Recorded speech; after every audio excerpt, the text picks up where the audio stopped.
안녕하세요. 정설영 수의사입니다. 오늘은 그 항암 치료를 받는 암 환자들한테 항산화 영양소를 급여하는 것이 과연 해로울까 하는 내용인데, 사실 이제 저희가 항산화 영양소와 관련해 가지고 가장 많은 질문을 받는 것이 항암 치료를 받는 이제 종양 환자한테 이제 항산화 영양소를 급여하는 것이 과연 이로울까 하는 내용이거든요. 만일 종양 환자가 항암 치료를 받지 않는 경우라면 당연히 이제 항산화 영양소를 공급하는 것이 도움이 많이 됩니다. 그런데 이제 항암 치료를 하는 경우에 왜 항산화 영양소의 급여에 대한 그런 논란이 있을까요? 우선 이는 이제 항암제의 작용 원리 때문인데요. 항암제는 종양세포를 죽이는 역할을 하는데, 이 어떻게 죽이냐면은 바로 활성산소를 이제 암세포 주위에 발생시켜서 이 항암제로 인해 발생한 활성산소가 암세포를 공격하여 결국 이제 암세포가 죽게 되는 것인데요. 그런데 항산화 영양소는 어떻습니까? 그러니까 항산화 영양소는 활성산소를 없애주는 이제 그런 역할을 하는 거죠. 그래서 다른 말로 항산화 영양소는 활성산소를 중화시켜준다라고 우리가 얘기를 하게 됩니다. 그래서 이제 항암제가 활성산소를 이제 만드는 역할을 하게 되고, 그리고 항산화 영양소는 활성산소를 없애버리는 역할을 하기 때문에 항암 치료를 받는 경우에는 그동안에 이제 항산화 영양소를 급여하는 것이 항암제의 약효를 떨어뜨릴 수 있지 않나 하는 그런 이론적 바탕이 생겨난 것이죠. 그런데 과연 이 이론이 실제와도 맞을까요? 사실 사람에서 위와 관련된 여러 연구들이 있는데, 이 이론이 맞다는 견해가 있고 그렇지 않다는 이제 견해도 있는데, 이 두 견해가 사실 과거에는 좀 충돌하는 상황이었거든요. 하지만 이제 최근에는 항암 치료를 받는 암 환자라고 하더라도 항산화 영양소를 제공하는 것이 치료에 도움을 준다는 견해가 좀 더 우세해 보입니다. 예를 들어 2018년도에 발표된 이 논문을 보면은 이 논문은 이제 리뷰 논문인데요. 리뷰 논문은 다른 사람들이 연구해 놓은 여러 연구들을 분석해서 발표하는 것으로, 이 리뷰 논문은 이제 1967년부터 현재까지 출판된 총 174개의 논문을 검토한 것으로 총 환자 수는 18,000명 이상에 달했고요. 동물을 대상으로 한 연구들도 한 56건 정도로 굉장히 많은 수의 논문을 분석하고 있습니다. 그래서 결론적으로 이 리뷰 논문에서의 결론은 항산화 영양소가 항암 치료를 받는 환자들의 치료 효율성과 생존 시간 등을 이제 증가시켜주는 오히려 더 유리한 측면이 있다라고 이제 결론 짓고 있습니다. 그런 개와 고양이를 대상으로 한 연구가 있을까? 아쉽게도 일단 이제 고양이에 대한 연구는 아직 없고요. 하지만 이제 개를 대상으로 실시된 연구가 있어서 오늘 이 연구를 소개시켜 드리려고 합니다. 이 논문은 2018년도에 발표된 것으로 항산화 영양소의 하나인 레스베라트롤이라는 성분이 좀 사용이 됐고요. 레스베라트롤과 항암제를 병용 급여하여 또는 병용 투여하여 적용하였을 때 종양세포의 생존력 또는 자가 사멸 정도를 평가한 논문이라고 볼 수 있겠습니다. 이 논문의 결과를 보게 되면은 여기 이제 두 개의 그래프가 보이는데, 레스베라트롤 단일로 적용했을 때의 결과를 보여준 그래프거든요.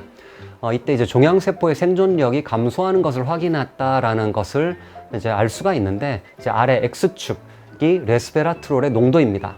그래서 오른쪽으로 갈수록 레스베라트롤의 농도가 이제 0에서 100까지 이제 올라가는 것을 볼 수가 있죠. 그리고 이제 Y축으로 보여지는 건 영어로 돼 있는데, 이게 이제 암세포의 생존력입니다. 그래서 이게 낮으면 낮을수록 암세포가 잘 못 산다라는 이제 그런 얘기가 되겠죠. 레스베라트롤의 농도가 이렇게 증가할수록 종양세포의 생존력이 이 그래프에서 보여지는 것처럼 감소하는 것을 확인할 수 있겠습니다. 이전 영상에서도 항산화 영양소가 항암 효과가 있다라고 말씀드렸었는데요. 이 논문 역시도 그 항산화 영양소 단일로도 항암 효과가 있다라는 여러 가지 이제 논문들 중에 하나인 논문으로도 볼 수가 있겠습니다. 마찬가지로 이 두 번째 이제 결과인데, 이 그림을 보시면은 X축은 레스베라트롤의 적용 농도인데 오른쪽으로 갈수록 농도가 높아지는 거고요.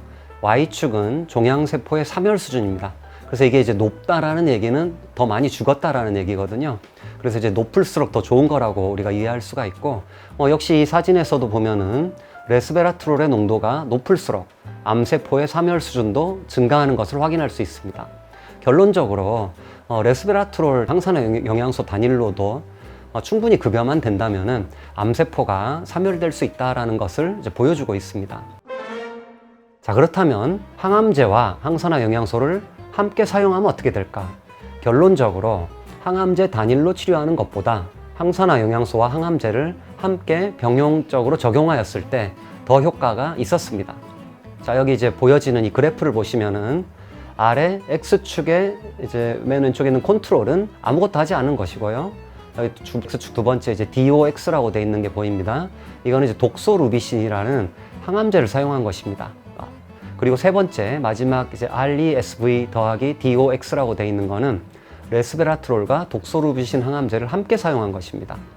그래서 이제 Y축에 보여주는 것은 암세포의 사멸 정도를 보여주는 지표로 이게 높아진다는 얘기는 암세포가 좀 더 많이 죽었다라는 얘기죠. 그래서 이제 이 그래프가 이야기하는 것은 항암제와 항산화 영양소를 함께 사용했을 때 암세포의 사멸 정도가 가장 높았다라는 것입니다.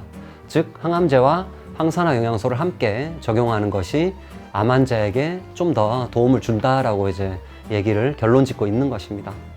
그래서 이제 과학은 논리적으로 형성된 이론을 실험을 통해 그 이론이 맞는지 검증하는 과정이 반드시 따라와야 합니다.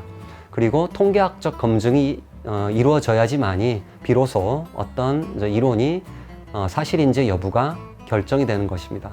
위 케이스는 항암 치료를 하는 경우 항산화 영양소가 이제 금기시되어야 한다는 과거의 어떤 이론을 무너뜨린 매우 좋은 예시라고 할 수 있겠습니다. 그래서 이론으로 봤을 때는 항암제와 항산화 영양소를 같이 급여하는 것은 좋지가 않겠다라고 생각을 했었는데 실제 검증을 통해 그렇지가 않다라는 것을 이제 얘기하고 있는 것이죠. 그래서 결론적으로 오늘 제가 말씀드리고자 하는 내용은 암 환자에게 있어서 항암 치료를 받든 그렇지 않든 받지 않든 항산화 영양소를 섭취하는 것은 암 치료에 이제 도움을 준다는 것입니다.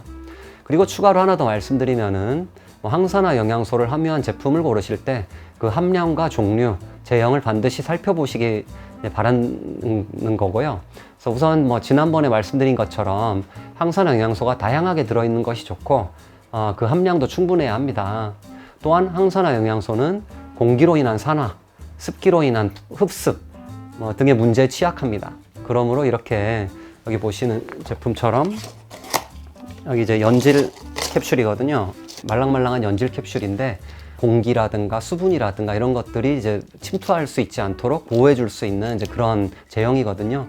이런 형태의 제형을 고르시는 것이 좀 더 그 성분들을 보호하고 그리고 그 성분들이 다른 물질과 만나가지고 변화되는 그런 것들을 막아주는데 좀 더 도움을 줍니다.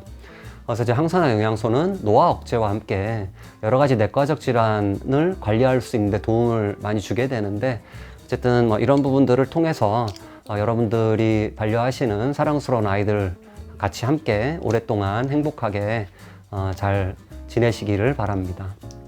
네, 감사합니다.